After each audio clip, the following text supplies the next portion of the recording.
یا اللہ یا رحیم یا کریم۔ بقرہ کی آیت نمبر 222 میں ہمیں دی گئی ہے ماشاءاللہ کہ ان اللہ یحب التوابین و یحب المتطہرین، کہ بے شک اللہ تبارک و تعالی کہ یہاں محبوب وہ لوگ ہیں کہ جو بہت زیادہ توبہ کرنے والے ہیں اور جو پاکی کا اہتمام کرنے والے ہیں۔ مفہوم عرض کیا، یعنی اللہ تبارک و تعالیٰ کی محبت کو پانے کا بہترین ذریعہ اور ایک بہت عمدہ ذریعہ ہے پاکیزگی اختیار کرنا۔ تو اب بینگ اے لیڈی میں یہ سمجھتی ہوں کہ یہ پیغام ہر خاتون خانہ تک پہنچنا چاہیے کہ جناب آپ نے اپنے گھروں میں پاکیزگی کا، طہارت کا، صفائی کا، ستھرائی کا اہتمام کرنا ہے، لیکن اس بات کے لیے ضرورت اس امر کی ہے کہ آپ کو معلوم ہو کہ جناب کلینلنس، صفائی ستھرائی اور یہ جو شریعت مطہرہ میں پاکی اور طہارت کا جو معیار ہے اس میں کیا ڈفرینس ہے۔ کل اس تعلق سے کلام ہوا، میری بہنوں نے آپ کو سمجھایا ماشاءاللہ، عمدہ ترین کلمات سے پر جو ہے وہ ان کی گفتگو رہی، اور ہم نے بات کی قرآن و حدیث کی وضاحتوں پہ مبنی دلائل کے ساتھ جو باتیں آپ تک پہنچانی تھیں، صفائی کے تعلق سے، ستھرائی کے تعلق سے، طہارت کے تعلق سے۔ آج جناب ہم بات کو مزید آگے بڑھائیں گے اور آج ہم جانیں گے کہ پاکی کی، کیونکہ کل ہم نے بات کی کہ کیا ڈفرینس ہے، آج ہم بات کریں گے پاکی کی بنیادی اقسام کون سی ہیں۔ آج ہم بات کریں گے نماز کے لیے کس طرح کی پاکی کی شریعت ڈیمانڈ کرتی ہے۔ تو ہمارے ساتھ رہیے، اور آج جو عالمات میری آپ کی ہم سب کی رہنمائی کے لیے ماشاءاللہ آن دی سیٹ موجود ہیں، عمدہ اور فصاحت اور سلاست سے پر گفتگو فرماتی ہیں، مجھے بہت محبوب ہیں، عالمہ صفا فاطمہ، سلام عرض کرتے ہیں۔ السلام علیکم۔ وعلیکم السلام ورحمۃ اللہ۔ خیریت سے ہیں؟ اللہ کا بڑا کرم۔ ماشاءاللہ، سلامت رہیے، آباد رہیے، اور بہت ساری دعائیں ہیں آپ کے لیے۔ ہماری جو دوسری مہمان اسکالر ہیں، آپ بھی مکمل، مدلل، جامع اور فکری گفتگو فرماتی ہیں، اور ہم انہیں بھی سلام عرض کرتے ہیں اور انہیں بہت پسند کرتے ہیں۔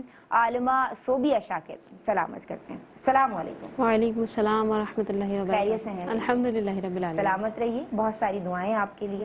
جناب ہم نے بات کی طہارت اور پاکیزگی کے تعلق سے، الطہور شطر الایمان یا نصف الایمان، تو یہ جو آدھا ایمان ہے اس کا اہتمام کیسے کیا جائے، اس کی بنیادی اقسام کیا ہیں۔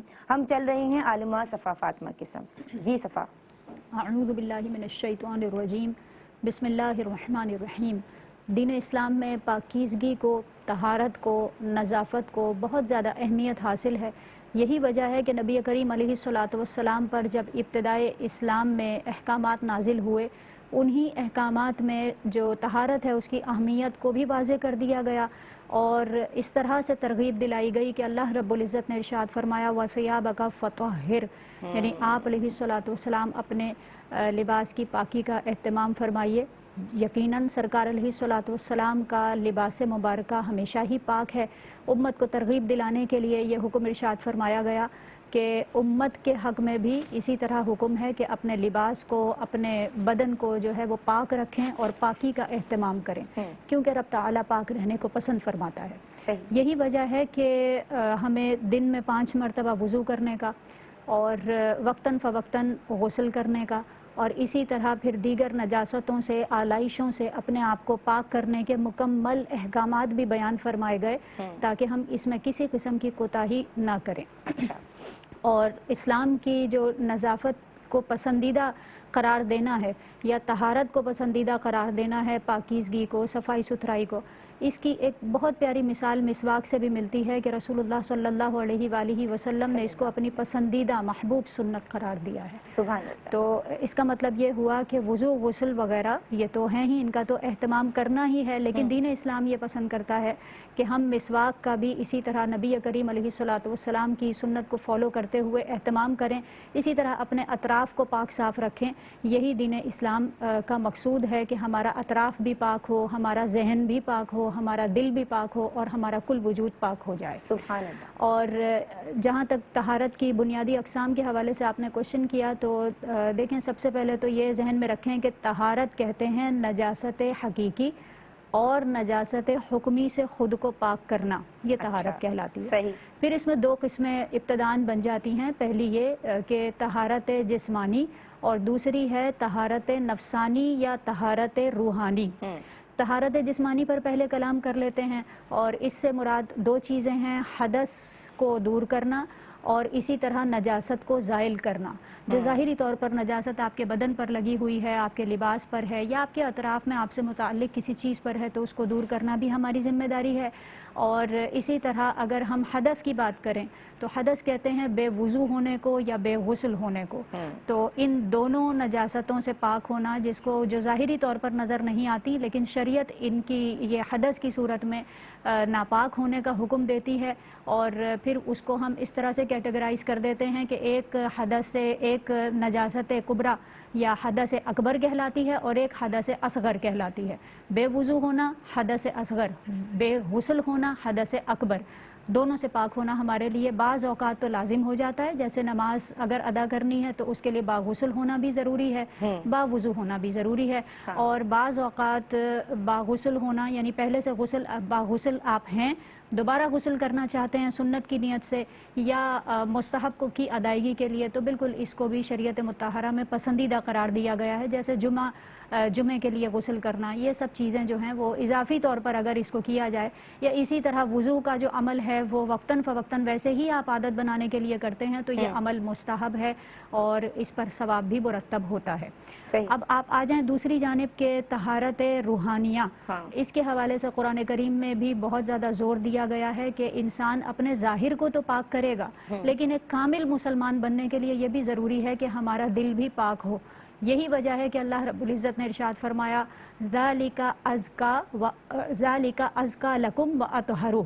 یہ جو نصیحت اللہ رب العزت تمہیں بیان فرما رہا ہے، اس سے پہلے کچھ احکامات چل رہے ہیں اور اسی کانٹیکسٹ میں پھر یہ بات کہی گئی کہ اگر تم اس نصیحت کو قبول کر لیتے ہو، اس پر عمل کرتے ہو، تو یہ تمہارے لیے زیادہ پاکیزہ ہے اور زیادہ ستھرا ہے اور تمہارے دلوں کی طہارت کا ذریعہ ہے۔ لہٰذا ایک کامل مسلمان اگر ہم بننا چاہتے ہیں تو ہمیں چاہیے کہ ہم طہارت جو ہماری ظاہری طہارت ہے اس کا بھی اہتمام کریں اور اسی طرح باطن کی طہارت کا بھی اہتمام کریں۔ سبحان اللہ، ماشاء اللہ۔ آپ نے دیکھا کتنی مکمل گفتگو ہماری بہن عالمہ صفا فاطمہ کی جانب سے رہی ہے۔ ہم بات کر رہے ہیں جناب پاکیزگی اور طہارت کے تعلق سے۔ ہم سب کے لیے باعث سعادت ہے یہ کہنا اور آپ کا انٹروڈکشن کروانا۔ جناب ہمارے درمیان آن بھی پر براہ راست مفتی محمد احسن نوید نیازی صاحب موجود ہیں، جو ماشاء اللہ قرآنی وضاحتوں پہ مبنی گفتگو فرمائیں گے اور مکمل اور سیر حاصل کلام آپ فرماتے ہیں۔ سلامت کرتے ہیں، خوش آمدید کہتے ہیں۔ السلام علیکم حضرت۔ وعلیکم السلام ورحمۃ اللہ وبرکاتہ۔ آپ خیریت سے ہیں؟ الحمدللہ رب العالمین۔ اللہ سلامت رکھے حضرت۔ میں چاہوں گی کہ اپنی دوسری اسکالر سے سوال کروں اور پھر اس کے بعد آپ کی جانب آؤں گی۔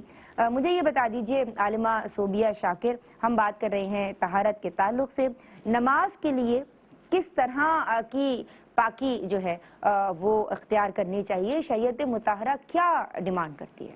اعوذ باللہ من الشیطان الرجیم، بسم اللہ الرحمن الرحیم۔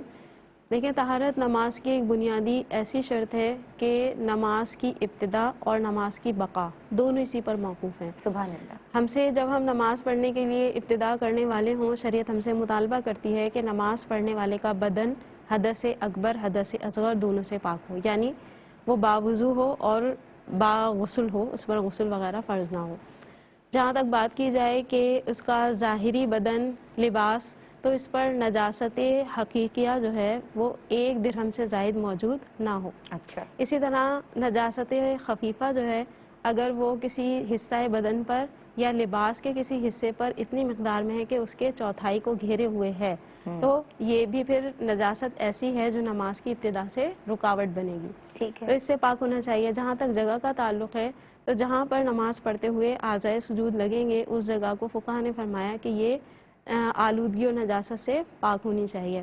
اسی طرح اگر کوئی بیٹھ کر نماز پڑھ رہا ہے اور اسے سجدہ اشارے سے ادا کرنا ہے تو جس جگہ پر وہ بیٹھ کر نماز پڑھ رہا ہے اس کی بھی پاکیزگی ضروری ہے کہ وہاں پر کوئی بھی نجاست غلیظہ یا خفیفہ کا معاملہ موجود اچھا، نہ جو ہو۔ بہنیں یا خواتین بیٹھ کے نماز پڑھ رہی ہوتی ہیں، عام طور پہ مشاہدہ یہ ہے کہ وہ کہیں بھی کسی بھی بیڈ پہ بیٹھ جاتی ہیں, کسی بھی صوفے پہ بیٹھ جاتی ہیں, وہ میک شور نہیں کرتی کہ یہ جگہ پاک ہے یا نہیں. جو کرتی ہیں بہت اچھا کرتی ہیں, جو نہیں کرتی ان کے لیے کیا پیغام دیں گے؟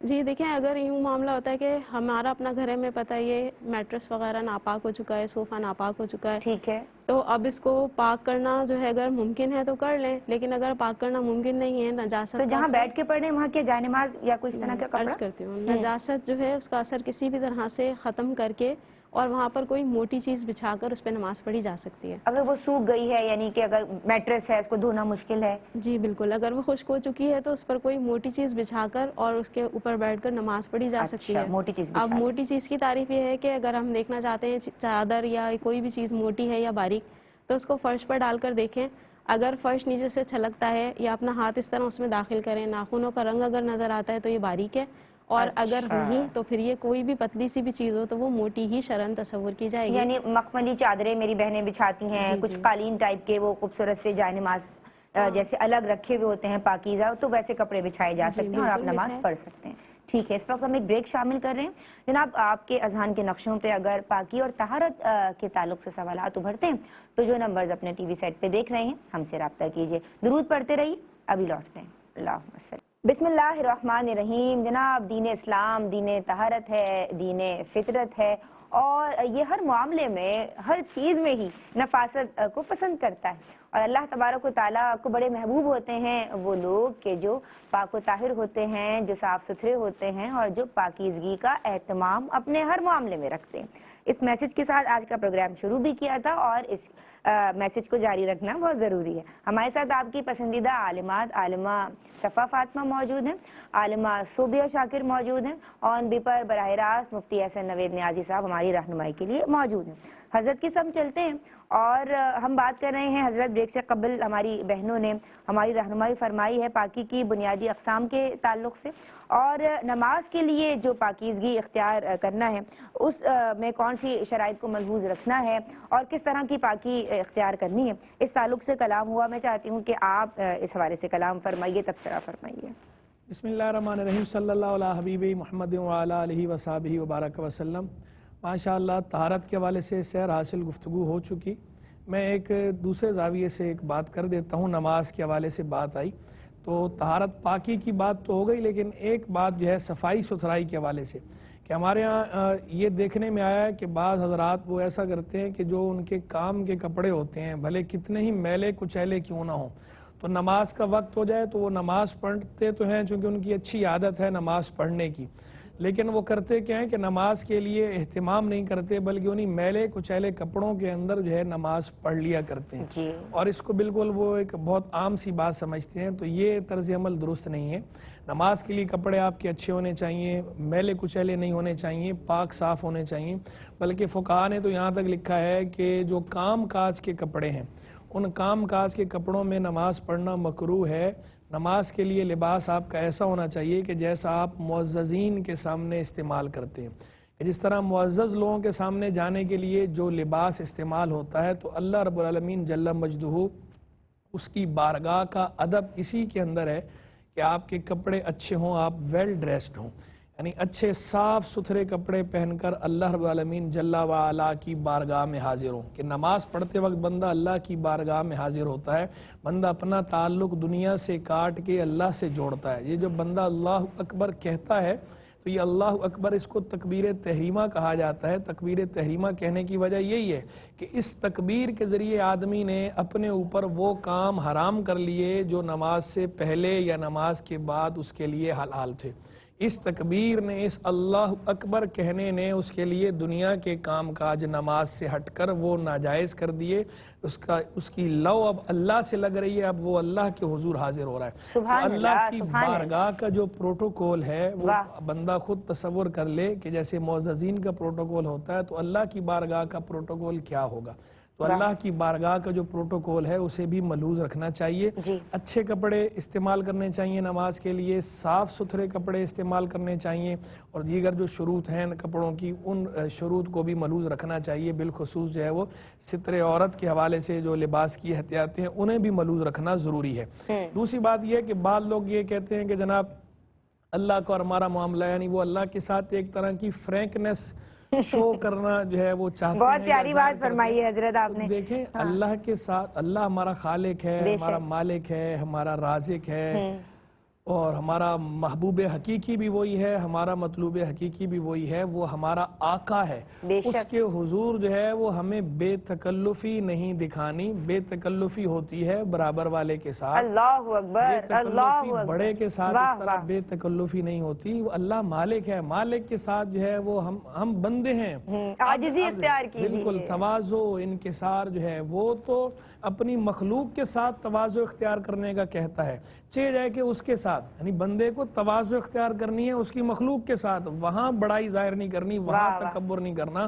تو جو خود خالق و مالک ہے، جس کی شان ہے کبریائی، جس کا لقب ہے المتکبر، جو کبریائی اور تکبر اسی کو صداوار ہے، اس کے سوا کسی کو صداوار ہی نہیں. تو اس کے حضور آدمی جو ہے بے تکلفی دکھانے کی کوشش کرے. تو ہمیں اس کے حضور بے تکلفی نہیں دکھانی، ہمیں ادب کا، تعظیم کا، تکریم کا خیال کرنا ہے. باقی رہ گئے وہ اہل اللہ کہ جو خاص کیفیت میں ہوں، جن کا اللہ کے ساتھ کوئی خاص تعلق ہے، اور اس خاص تعلق میں خاص تجلی کے وقت کسی خاص کیفیت میں وہ کوئی بے تکلف والی بات کر دیں یا کہہ دیں، تو وہ ان کا اور رب کا معاملہ ہے. لیکن اس کو ہم اپنے لیے دلیل نہیں بنا سکتے. ہم سب کے لیے ہے کہ ہم نے جو بارگاہ الہی کے جو آداب ہیں، جو پروٹوکول ہے، جو تعظیم و تکریم ہے، اس کو ہر حال میں ملوز رکھنا ہے. چاہے وہ معاملہ نماز کا ہو، چاہے وہ معاملہ دعا کا ہو، چاہے وہ اور کسی سطح کا معاملہ ہو. اللہ کے ساتھ جو بھی ہمارا معاملہ ہے وہ تعظیم والا، تکریم والا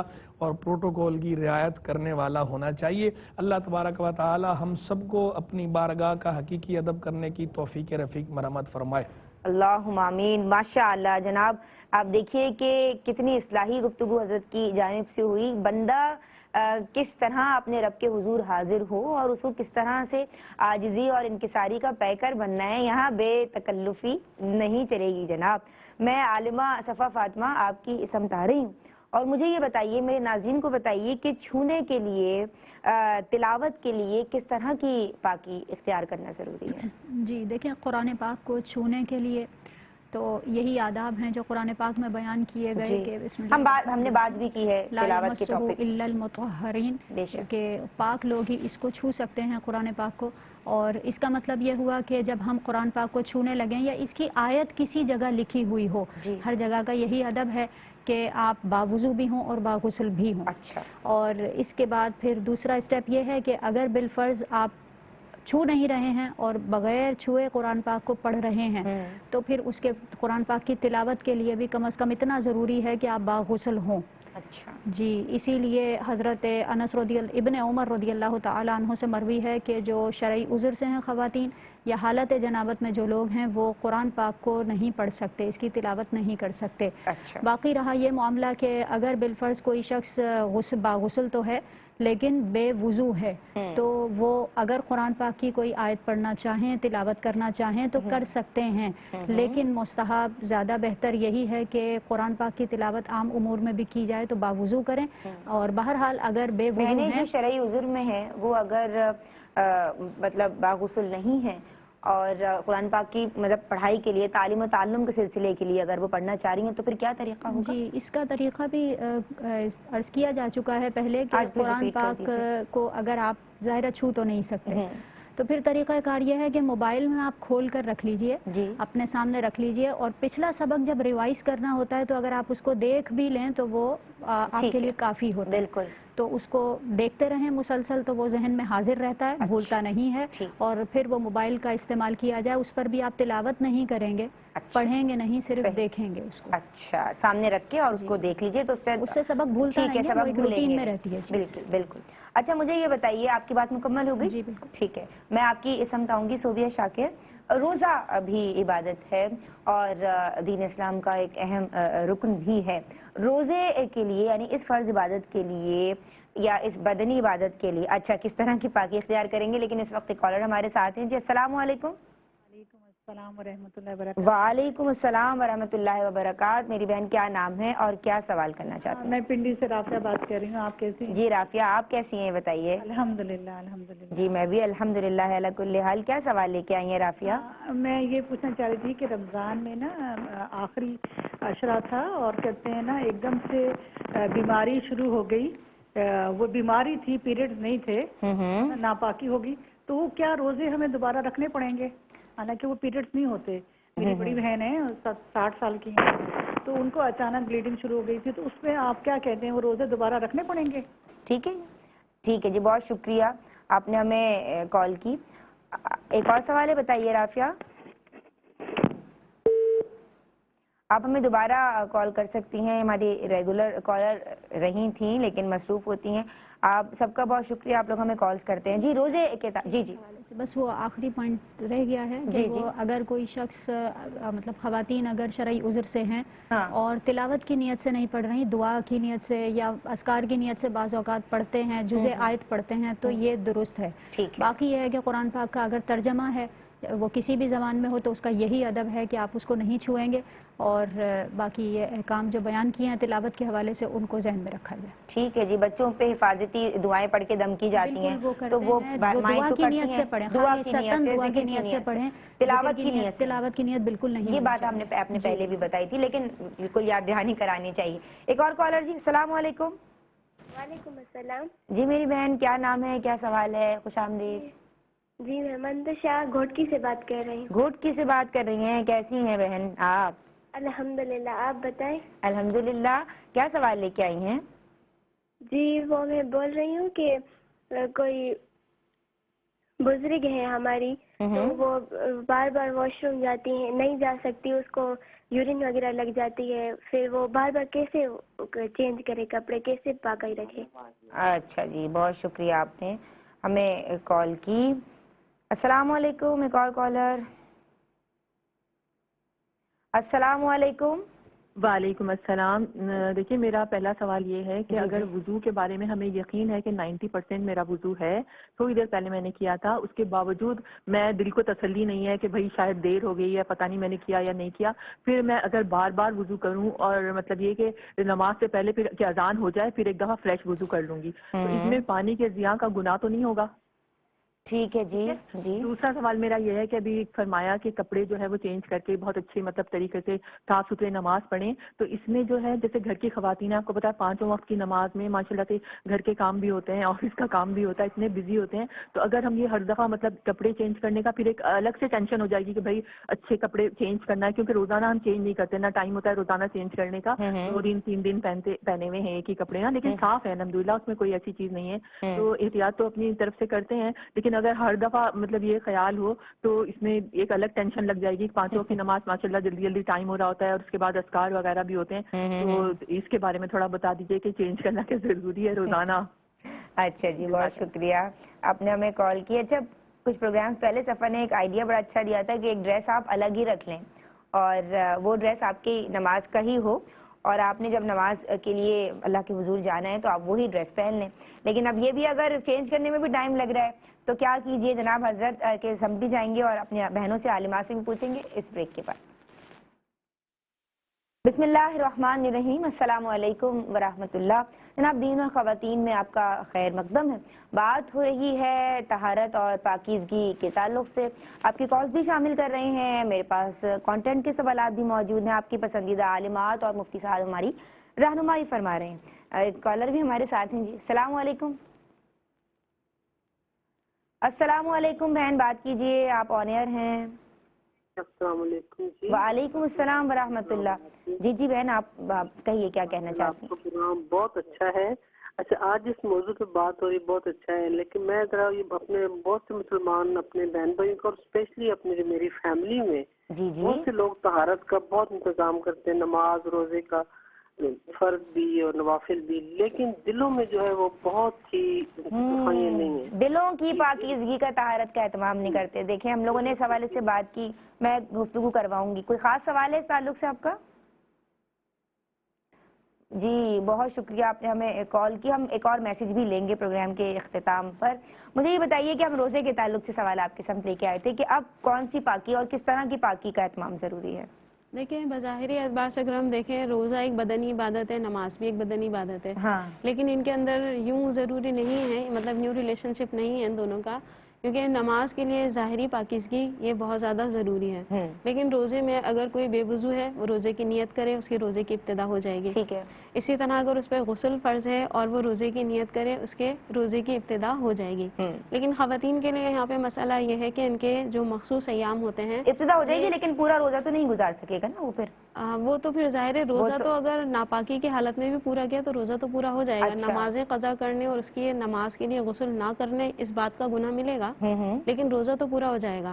تو جو ظاہری نجاست ہے اس سے اگر پاکی حاصل کرنا دیکھا جائے تو روزے سے اس کا کوئی اس طرح ڈائریکٹ تعلق نہیں بنتا. ٹھیک ہے. جہاں تک خواتین کا معاملہ ہے تو خواتین جب روزے کی نیت کریں گی تو اس وقت ان کا جو ہے ایام مخصوصہ سے خالی ہونا یہ شرط قرار دیا گیا ہے.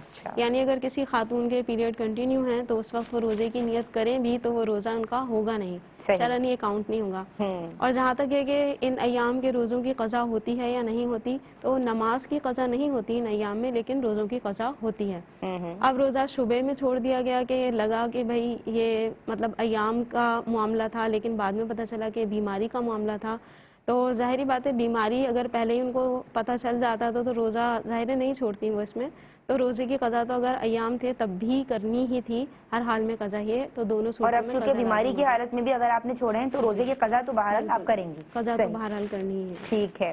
اور مفتی صاحب ہم آپ کی سمت آ رہے ہیں روزے کے تعلق سے کہ یہاں جو ظاہری طہارت ہے اس تعلق سے بات ہوئی، لیکن اگر بہنوں کے ساتھ شرعی عذر کا معاملہ ہے اور وہ بے غسل ہیں تو وہ روزہ نہیں رکھ سکتی، اس تعلق سے بات ہوا، اس کی بھی ڈیٹیل.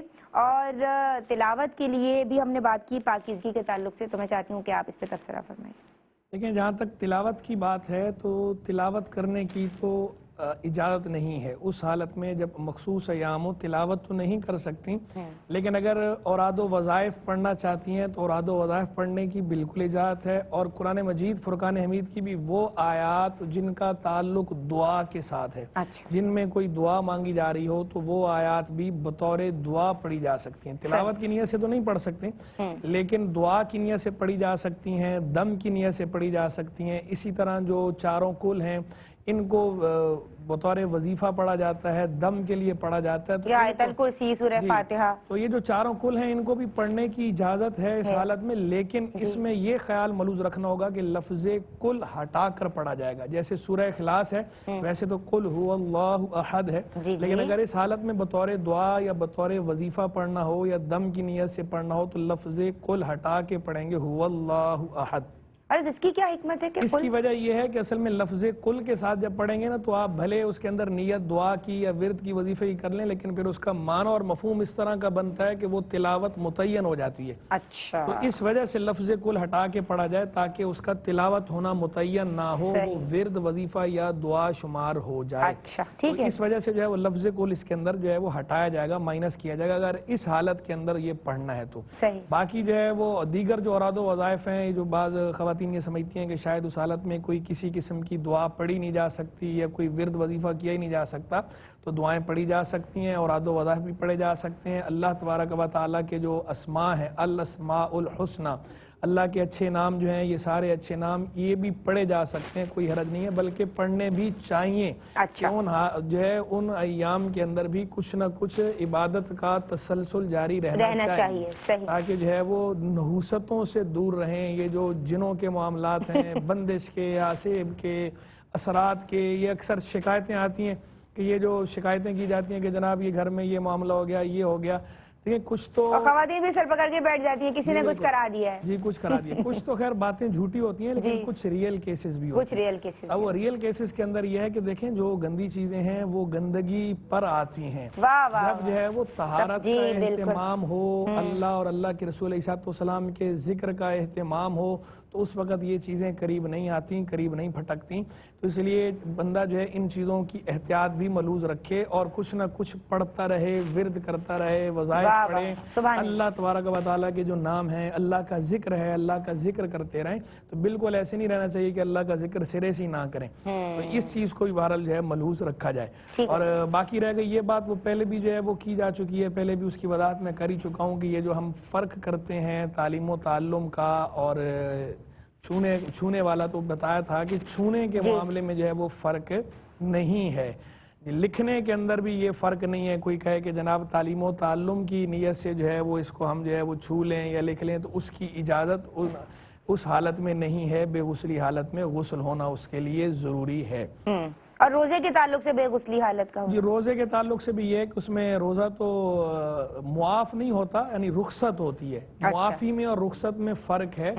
معاف نہیں ہے، وہ آپ کو دوسرے ایام میں اس روزے کی قضا کرنی ہے. صرف آپ کو جو ہے وہ رخصت مل رہی ہے روزے کی.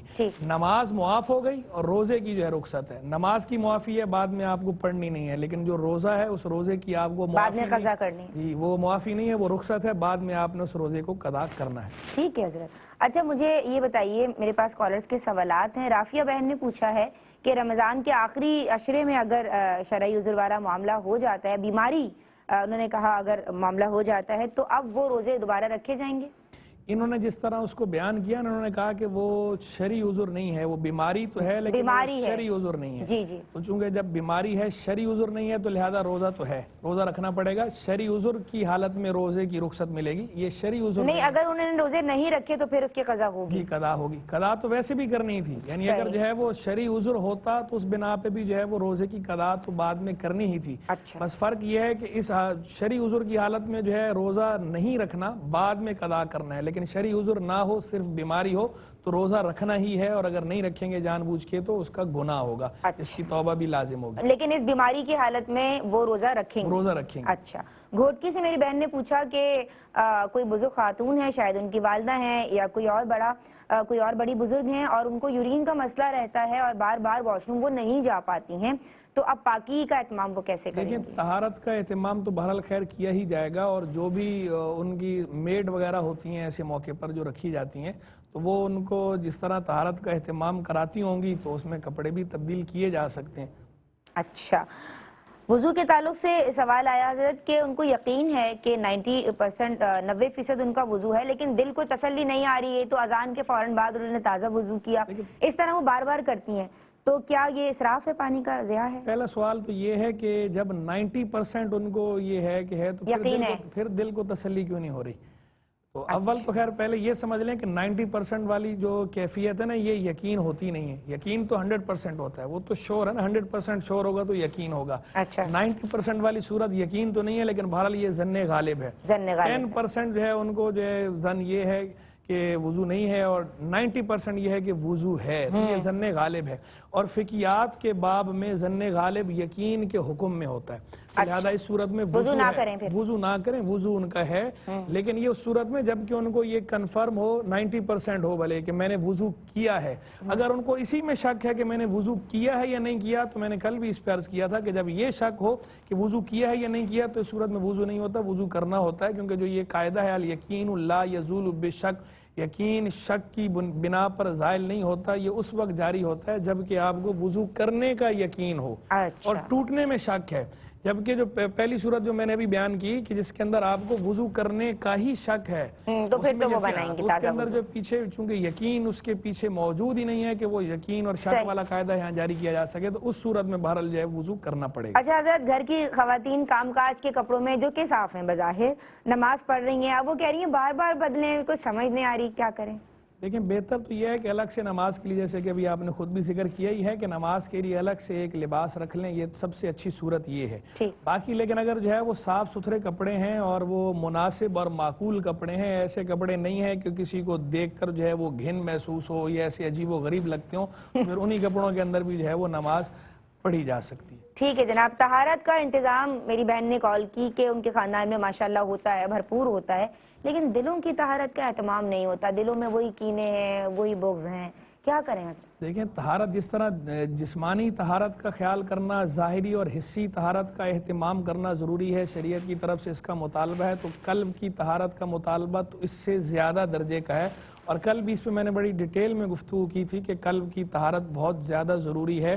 اپنے دل کو صاف رکھنا چاہیے، مخلوق کے خلاف بھی آپ کے دل کے اندر جذبات، منفی جذبات نہیں ہونے چاہیے. دیکھیں انسان ہیں، بشر ہیں، بشری تقاضے ہوتے ہیں، برتن ہوں تو بچتے ہی ہیں، کوئی غلط فہمیاں بھی بعض اوقات ہو جاتی ہیں، لیکن ان غلط فہمیوں کو اچھے انداز میں سلجھا لیا جائے اور بات کو ختم کرنے کی کوشش کرنی چاہیے. دل میں باتیں نہیں رکھنی چاہیے، دل کے اندر کینہ یا بغض نہیں پالنا چاہیے. کینے اور بغض کی آفتیں بہت زیادہ ہیں، حدیث کریمہ میں صراحتاً اس سے منع بھی کیا گیا ہے اور اس پر وعیدات بھی ارشاد ہوئی ہیں. تو دل کو صاف کرنا چاہیے. اور باقی یہ تو ایک بات ہے کہ دل کو مخلوق خدا کے خلاف کینے اور بغض سے صاف کرنا ہے. دوسری بات یہ ہے کہ دل کو اللہ کے لیے بھی صاف کرنا ہے، غیر اللہ سے خالی کر کے اللہ کے ساتھ لو لگانی ہے. وَاذْكُرِ اسْمَ رَبِّكَ وَتَبَتَّلْ إِلَيْهِ تَبْتِيلًا، اپنے رب کا نام یاد کرو اور سب سے کٹ کے اسی کے ہو رہو. یعنی دل میں اصل اللہ کی یاد ہو، کسی اور کی یاد آئے تو اللہ کے واسطے سے آئے، کسی اور کی یاد آئے تو اللہ کے لیے آئے. یہ قلبی طہارت کے اندر یہ بھی شامل ہے. سبحان اللہ. سلامت رہیے حضرت، بہت ساری دعائیں ہیں آپ کے لیے. عالمات میں آپ دونوں کی شکر گزار ہوں. ماشاءاللہ جامع گفتگو آپ دونوں کی جانب سے رہی ہے. ناظرین آپ لوگوں کا بہت شکریہ، آپ لوگ کالز کرتے ہیں اور ہمارے پروگرامز کو کامیاب بناتے ہیں. زندگی نے وفا کی تو انشاءاللہ عز و جل اسی موضوع کو آگے بڑھائیں گے یا کسی نئے موضوع کے ساتھ حاضر ہو جائیں گے. کوئی بات طبیعت پہ گراں گزری ہو تو معافی کی خواستگار ہوں. اللہ تبارک و تعالیٰ ARYQTV کی اس کاوش کو اور تمام ذمہ داران کے ایفرٹس کو اپنی بارگاہ میں قبول و منظور فرمائے. فی امان اللہ. السلام علیکم ورحمۃ اللہ.